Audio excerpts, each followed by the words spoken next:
बिस्मिल्लाहिर्रहमानिर्रहीम। अस्सलाम वालेकुम। आप सबको मैं बहुत खुशामदीद कहती हूँ आपके अपने एजुकेशनल फोरम, आपके अपने यूट्यूब चैनल पे। मैं उम्मीद करती हूँ आप सब लोग खैरियत से होंगे और अपने घर में अपनों के साथ बहुत खुश होंगे। आज का मेरा ये व्लॉग मेरी न्यू टीचर्स के लिए और कुछ पुरानी टीचर्स के लिए भी बहुत इफेक्टिव होने वाला है। और आज अगर ये व्लॉग आपने गौर से देख लिया तो यकीन करें कि आपकी प्रोफेशनल लाइफ में बहुत मेजरेबल चेंज आ जाएगा। हमारे न्यू टीचर्स का सबसे कॉमन चैलेंज क्या होता है? जी बिल्कुल ठीक सोचा आपने। और न्यू टीचर्स अगर देख रही हैं तो मैं इसे अलाइन भी करेंगी कि आपका सबसे कॉमन चैलेंज ये होता है कि लेसन प्लान तो लिखा हुआ है लेकिन डिजायर्ड लर्निंग आउटकम्स अचीव नहीं हो रहे। इसका मतलब ये बिल्कुल भी नहीं है कि टीचर कॉम्पिटेंट या केपेबल नहीं है। इसका मतलब ये है कि लेसन प्लानिंग स्ट्रेटेजिक नहीं हुई। आज की वीडियो में मैं आपको लेसन प्लानिंग की एक स्ट्रक्चर्ड, प्रैक्टिकल और प्रोफेशनल फ्रेमवर्क शेयर करूंगी जो आपकी टीचिंग को मेजरेबल हद तक इंप्रूव कर देगा। नंबर 1, लेसन प्लान की असल अहमियत को समझिए। Importance of lesson plan and lesson planning. सबसे पहले एक फंडामेंटल बात समझ लें जो बेस है इस बात की कि लेसन प्लान एक फॉर्मल डॉक्यूमेंट नहीं है, ये आपकी इंस्ट्रक्शनल स्ट्रैटेजी है। अगर प्लानिंग क्लियर हो तो क्या होगा? टीचिंग फोकस्ड हो जाएगी, स्टूडेंट एंगेजमेंट इंप्रूव हो जाएगी और लर्निंग आउटकम्स मेजरेबल बन जाते हैं। तो इसके लिए एक प्रोफेशनल लेसन प्लान का फ्रेमवर्क क्या है? अब मैं आपको एक 7 स्टेप प्रोफेशनल फ्रेमवर्क शेयर कर रही हूं। इसको बहुत गौर से सुनिएगा, देखिएगा, इंप्लीमेंट कीजिएगा और फिर याद रखिएगा कि मैंने आपसे कहा है कि सिग्निफिकेंट इंप्रूवमेंट आप देखेंगे। जो हर इफेक्टिव लेसन प्लान की फाउंडेशन होती है, मैं वो आपसे फ्रेमवर्क शेयर कर रही हूं। नंबर 1, आपके लर्निंग ऑब्जेक्टिव्स। ये लेसन क्यों करवाना है आपने? ये बिल्कुल आउटकम बेस्ड प्लानिंग की इंपॉर्टेंस का स्टार्ट ही आपके लर्निंग ऑब्जेक्टिव से होता है। हर लेसन का स्टार्ट ही ऑब्जेक्टिव है। एक चीज तो बिल्कुल क्लियर है हमारे माइंड में। तो ऑब्जेक्टिव्स कैसे होने चाहिए? क्लियर होने चाहिए सबसे पहले। दूसरा, मेजरेबल होने चाहिए। तीसरा, स्टूडेंट सेंटर्ड होने चाहिए। For example, student will understand adjectives. इसके बजाय आपको अपने ऑब्जेक्टिव को कितना क्लियर, मेजरेबल और स्टूडेंट सेंटर्ड बनाना है, आप लिखेंगी स्टूडेंट्स विल 5 एडजेक्टिव्स आइडेंटिफाई करेंगे और उसे इस्तेमाल कर सकेंगे। बहुत आसान है। Students will identify 5 adjectives and are able to use them. दूसरी, हमेशा याद रखें दूसरी बात कि प्योर नॉलेज एक्टिवेशन बहुत जरूरी है। एलिसिटिंग करें, पुरानी बात आप उनसे रिकैप कीजिए प्रीवियस नॉलेज को और लिंक कीजिए अपने प्रेजेंट लेसन के साथ। इफेक्टिव टीचिंग तब होती है जब आप स्टूडेंट्स की एग्जिस्टिंग नॉलेज से कनेक्ट करते हैं, यानी पहले से ये सीखा हुआ उसके आगे की कॉन्टिन्यूटी है। ये स्ट्रैटेजीज क्या है इसकी? आप शॉर्ट क्वेश्चन करते हैं, उनसे शॉर्ट क्वेश्चनिंग कीजिए, प्रीवियस कॉन्सेप्ट को रिकैप कीजिए क्वेश्चंस के जरिए, बातचीत के जरिए, क्लूज के जरिए। ये स्टेप इंश्योर करता है कि लर्निंग कॉन्टिन्यूअस और कनेक्टेड हो रही है। तीसरी चीज क्या है? स्ट्रक्चर्ड इंट्रोडक्शन सबसे इंपॉर्टेंट है। इंट्रोडक्शन सिर्फ इंगेजिंग नहीं होना चाहिए, इंटेंशनल होना चाहिए। यानी आपका गोल क्या है? ऐसे आपने स्टार्ट करना है कि जिससे क्यूरियोसिटी क्रिएट हो, लेसन की से रेलेवेंस एस्टैब्लिश करना है आपने अपनी बातचीत का। रैंडम एक्टिविटी नहीं, हर चीज ऑब्जेक्टिव से अलाइंड होनी चाहिए। जो काम आप करने लगे हैं वो ऑब्जेक्टिव से अलाइन हो। फिर चौथी चीज ये है कॉन्सेप्ट डिलीवरी, क्लैरिटी के साथ, स्ट्रक्चर के साथ। यहां टीचर का रोल क्रिटिकल होता है। फोकस करें सिंपल और प्रिसाइज एक्सप्लेनेशन में, जिसमें फजूल की रेपिटेशन और एग्जैक्चुरेशन और ड्रैग करना बिल्कुल ना हो। Number 2, step by step progression बताइए बच्चों को, ताकि उनके दिमाग में क्लियर हो कि किस तरह से ये हमने कंप्लीट करना है टास्क। नंबर 3, विजुअल सपोर्ट जरूर प्रोवाइड कीजिए अपने विजुअल लर्नर्स को, बल्कि सब लर्नर्स को लिए जरूरी होता है। अपने बोर्ड का इफेक्टिव यूज कीजिए, फ्लैश कार्ड्स शो कीजिए, रेलेवेंट पिक्चर्स क्लास में डिस्प्ले कीजिए। लेकिन याद रखें, effective teaching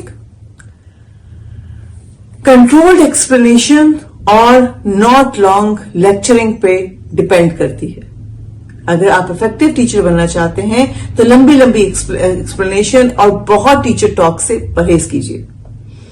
number 5, active student engagement.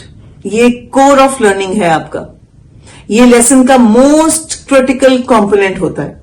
Student actively involve है, पेयर वर्क हो रहा है, ग्रुप डिस्कशन हो रहा है और गाइडेड प्रैक्टिस हो रही है। रिसर्च भी यही कहती है कि active participation leads to deeper learning. अगर स्टूडेंट सेंटर्ड क्लासरूम होगी तो ही आपकी लर्निंग लॉन्ग टर्म और इफेक्टिव होगी। छठी चीज जो बहुत इंपॉर्टेंट है वो है formative assessment, evidence of learning. क्या है वो? अक्सर मैं क्लासरूम ऑब्जर्व करती हूँ, लेसन होता है, बातचीत होती है, डिस्कशन होता है, किताबें बंद हो जाती हैं और लेसन खत्म हो जाता है। और मैं हमेशा पूछती रहती हूं रिटन टास्क किधर है? तो नहीं वो तो गाइड में ही नहीं था। नहीं, वो प्लान जहां से हमने प्लानिंग ली थी वहां पे रिटन टास्क आज के लिए प्लान ही नहीं था। याद रखिए, आपका लेसन जैसा मर्जी प्रोग्रेस किया हो, उसका आउटकम आपको रिटन टास्क में ही मिलेगा। आपको चेक करना है क्या ऑब्जेक्टिव अचीव हुआ, वो इंडिपेंडेंट वर्क के अलावा हो ही नहीं सकता। देखें, 3 तरीके हैं अपने असेसमेंट को चेक करने के और तीनों ही आपने करने हैं। चॉइस का तरीका नहीं है, बाय चॉइस नहीं, आइदर ये या ये ऐसा नहीं है। तीनों तरीके अपनाएंगे अपने लेसन के एंड में फॉर्मेटिव असेसमेंट के लिए। नंबर 1, टारगेटेड क्वेश्चंस करेंगे। आपने अपनी बातचीत खत्म की, काम असाइन हो गया, पूछिए क्या काम करना है, कैसे करना है, क्या कॉन्सेप्ट है, ये जरूर पूछिए ताकि बच्चे सुकून से काम कर सके। क्वेश्चनिंग के जरिए जो बच्चे आंसर करेंगे, दूसरे बच्चे उन आंसर से बेनिफिट लेंगे और काम सुकून से करेंगे। फिर दूसरी चीज आपकी फॉर्मेटिव असेसमेंट में जरूर होनी है, वो है शॉर्ट रिटन टास्क्स जरूर होंगे। टास्क कंप्लीट हो गया, उसके बाद रिटन टास्क के बाद आपके शॉर्ट क्विजेस होंगे।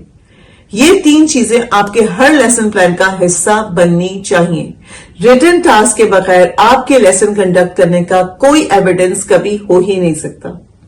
रिटन टास्क बहुत इंपॉर्टेंट है। रिटन टास्क से पहले इंस्ट्रक्शंस और शॉर्ट क्वेश्चनिंग इंपॉर्टेंट है। रिटन टास्क के बाद एक छोटा सा क्विज बहुत इंपॉर्टेंट है, जो बता सके कि बच्चों ने जो रिटन टास्क किया है वो समझ के किया है और उनको समझ आ गई है। Assessment is equals to evidence, not assumptions. आप बगैर रिटन टास्क के क्वेश्चन, शॉर्ट क्वेश्चंस के, किसी क्विज के बगैर सिर्फ अज्यूम ही कर सकते हैं कि लर्निंग हुई थी। एविडेंस कोई नहीं है आपके पास इसका, और कल जब बच्चे अगर वो भूल जाएंगे तो ये अजम्पशन भी आपकी नलिफाई हो जाएगी।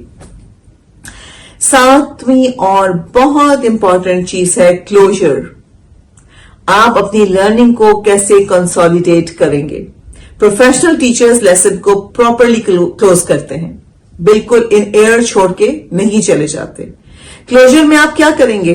3 पॉइंट्स अगेन, की पॉइंट्स समराइज करें अपने लेसन के खुद, लेसन को रीइंफोर्स करें आप खुद, और फिर रियल लाइफ कनेक्शंस बनाएं उनके साथ कि ये मतलब इस लेसन के एंड में रियल लाइफ कनेक्शंस दें कि हाँ ये हम इसमें भी देख रहे हैं और यहां भी देख रहे हैं, ताकि बच्चा रिलेट कर सके।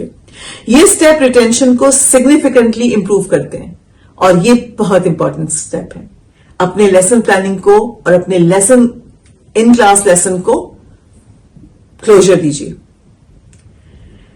सबसे इंपॉर्टेंट चीज है, अब एक रिफ्लेक्टिव सवाल मैं आपसे करना चाहती हूं। इन 7 स्टेप्स में आप किस स्टेप को कंसिस्टेंटली अप्लाई नहीं करते? यानी इन 7 स्टेप्स जो मैंने आपसे जिक्र किए, इनमें से कौन सा स्टेप है जो आप कंसिस्टेंटली अभी तक अप्लाई नहीं कर रहे, आज तक नहीं किया? कमेंट्स में जरूर शेयर करें। मैं आपको टारगेटेड गाइडेंस कमेंट बॉक्स में भी दूंगी और कोशिश करूंगी कि अगर वो ऐसा कंसिस्टेंट चीज है जो सब नहीं कर रहे, कॉमन काफी कमेंट्स में आई है, तो मैं जरूर उस पर भी आपको एक व्लॉग गाइडेंस के लिए जरूर दूं कि किस तरह इसको अपने लेसन प्लान्स का हिस्सा बनाइए। अब आपसे बात करूंगी मैं कुछ हाई इंपैक्ट मिस्टेक्स की जो टीचिंग को डायरेक्टली इफेक्ट करती हैं, जो जाहिर है हम इंटेंशनली नहीं करते लेकिन हो जाती हैं। सबसे पहले अनआइडेंटिफाइड लर्निंग ऑब्जेक्टिव्स, बिल्कुल ऐसे ऑब्जेक्टिव जो मेजरेबल नहीं है, स्मार्ट नहीं है, टाइम बाउंड नहीं है, आपने वो बना लिए जो स्टूडेंट सेंटर्ड भी नहीं है। दूसरा, टीचर डोमिनेटेड लेसन, यानी आपकी एक्सेसिव लेक्चरिंग है, बोले जा रही हैं, टीचर टॉक है, अपनी ही बात को रिपीट किए जा रही हैं, आपका लेसन बिल्कुल इफेक्टिव नहीं है। ये बहुत बड़ी मिस्टेक है जो आप कर रही हैं। दूसरा, सबसे एंड में आपका फॉर्मेटिव असेसमेंट ना लेना, रिटर्न टास्क प्लान नहीं करना, कंसोलिडेटेड क्वेश्चंस नहीं पूछना, ये आप बहुत बड़ी मिस्टेक करती हैं, एक लेसन को बिल्कुल इन एयर छोड़ देती हैं। अगर ये 3 एरियाज इंप्रूव हो जाएं, आपकी टीचिंग ऑटोमेटिकली ट्रांसफॉर्म हो जाएगी, इसमें कोई शक की बात नहीं है। एक इंपॉर्टेंट प्रिंसिपल याद रखें, effective lesson planning starts with what will students do, not what will I teach. बच्चे क्या करेंगे, इस पे आपने अपनी टीचिंग बनानी है। मैं क्या पढ़ाऊंगी पे आप ये नहीं सोचेंगे कि इसके आखिर में बच्चे फिर क्या करेंगे। याद रखिएगा, जब आपका फोकस स्टूडेंट्स एक्शन पर शिफ्ट हो जाता है ना, लर्निंग आउटकम्स नेचुरली इंप्रूव हो जाते हैं। अच्छा, आज मैं आपको एक इस ब्लॉग में प्रैक्टिकल टास्क देना चाहती हूं। अपना नेक्स्ट लेसन प्लान इस स्ट्रक्चर के साथ डिजाइन करें। Clear objective, engaging introduction, active student task और असेसमेंट। इन 4 चीजों के साथ अपना एक न्यू लेसन प्लान रीडिजाइन कीजिए और कमेंट्स में लिखें plan design tick mark. Okay? अगर आप एक इफेक्टिव और इंपैक्टफुल एजुकेटर बनना चाहते हैं तो स्ट्रक्चर्ड लेसन प्लानिंग को अपनी प्रैक्टिस का हिस्सा बनाएं। लाइक, शेयर और सब्सक्राइब कीजिए और जिनको लेसन प्लान्स में प्रॉब्लम्स आ रही हैं उन तक इस लेसन प्लान के ब्लॉग का लिंक पहुंचाइए, क्योंकि यहां आपको मिलती है रिसर्च बेस्ड, प्रैक्टिकल और फील्ड टेस्टेड इंफॉर्मेशन गाइडेंस।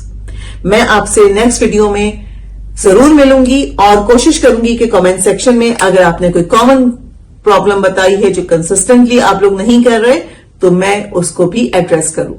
अपना बहुत ख्याल रखिएगा और दिन ब दिन अपनी टीचिंग को इंप्रूव कीजिएगा। आप सीखना नहीं छोड़ेंगे तो मैं कभी आपका साथ नहीं छोड़ूंगी। इसके बात के साथ अल्लाह हाफिज। बहुत जल्द दूसरे ब्लॉग में मुलाकात होती है। अल्लाह हाफिज।